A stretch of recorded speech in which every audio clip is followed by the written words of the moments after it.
In today's video, we are delving into a very spicy topic. We're getting into very controversial waters. In today's video, I want to address a common question. Should I know my girlfriend's number? My name is Zachary Stockill, and since 2013, I have helped thousands of men and women from all over the world beat retroactive jealousy and save their relationships. If you'd like more information about my work, please visit my website at retroactivejealousy.com. For the people here for the first time, the term retroactive jealousy refers to unwanted intrusive thoughts, often obsessive curiosity, and what I like to call mental movies about a partner's past relationships and or sexual history.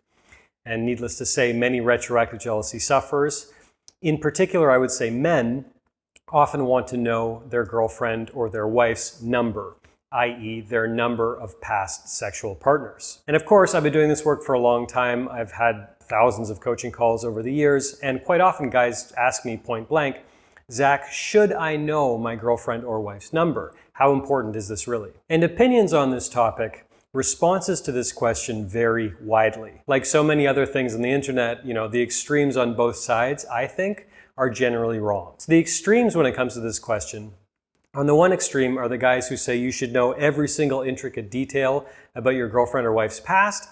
And on the opposite extreme are the people who say you shouldn't know anything about your girlfriend or wife's past. How dare you, you disgusting misogynist, for even asking them anything about their past.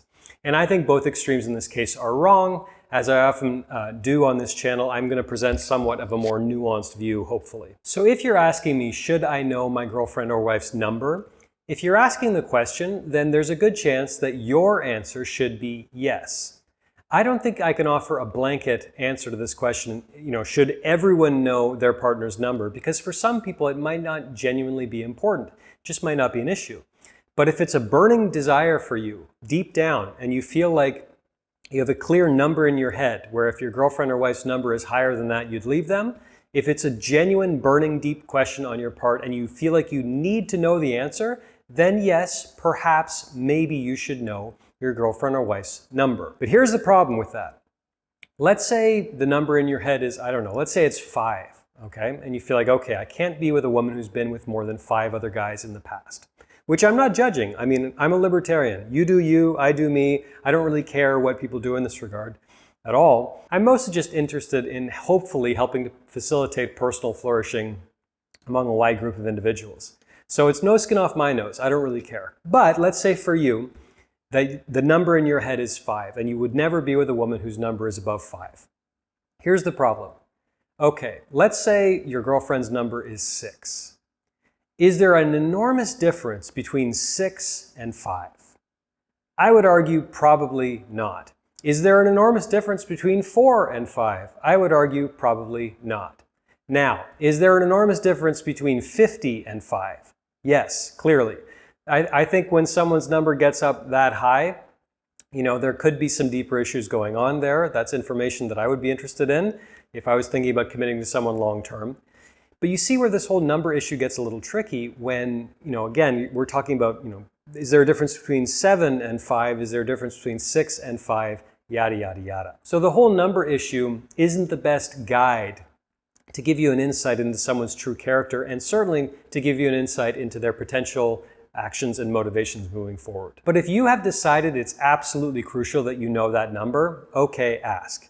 Now, of course, there's a chance that you might not get an honest answer. There's a chance that your partner may tell a little white lie or maybe a deeper lie, frankly. But if you feel like it's something you genuinely need to know, then maybe it's worth broaching the topic with your partner. And if you have decided it's absolutely crucial, then perhaps you should go ahead. But here's another crucial caveat, I think, that everyone should be aware of when it comes to this issue.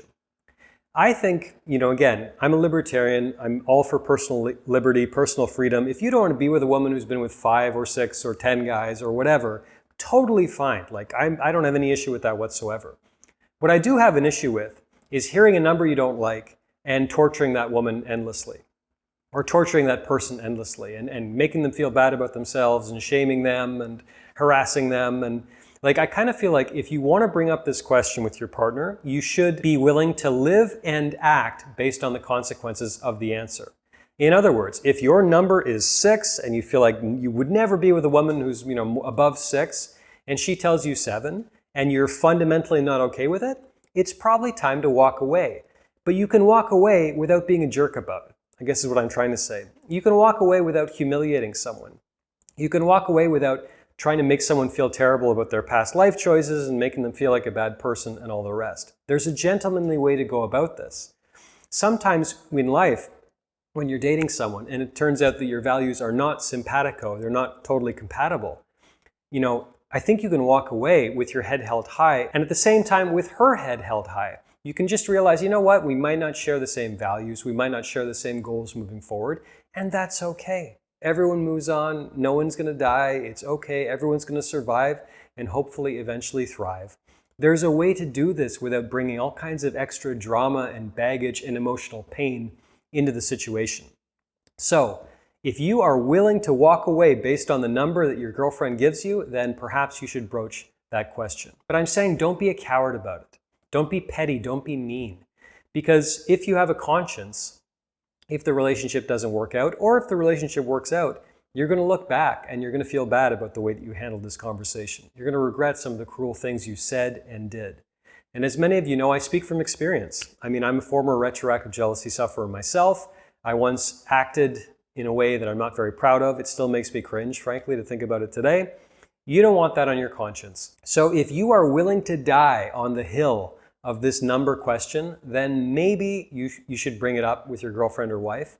But don't be a coward about it and be willing to live and act based on the consequences. Thanks for listening. Thanks for watching. If you got anything out of this today, please take a minute to let me know by clicking the like button below. Also, be sure to subscribe to my channel. And while you're at it, why not leave a comment? Good, bad, or ugly. I would like to hear from you. Thanks again, and I'll talk to you again very soon.